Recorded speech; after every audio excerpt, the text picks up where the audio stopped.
araignée, kumo, baleine, kujiro, bœuf, ushi, canard, kamo, le cerf, seshika, le chat, neko, le cheval, uma, la chèvre, yagi, le chien, inu, la chouette, fukulao, le cochon, buta, le coq, ondori, le crabe, kani, la crevette, ebi, le lapin, usagi, le loup, okami, le mouton, hitsuji, l'oiseau, tori, le panda, panda, le poisson, sakana, la poule, niwatori, le poulpe, tako, le renard, kitsune, le requin, same, le sanglier, inoshishi, le saumon, sake, le serpent, hebi, le singe, saru, la souris, nezumi, et le tigre, tola. Voilà.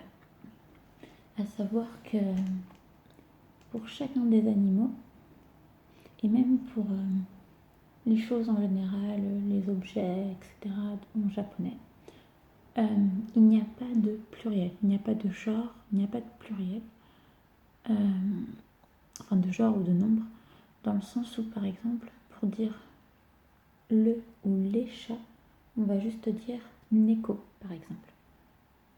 C'est juste en fait la structure de la phrase, des mots qu'on va rajouter, qui vont permettre de comprendre s'il y en a un ou plusieurs.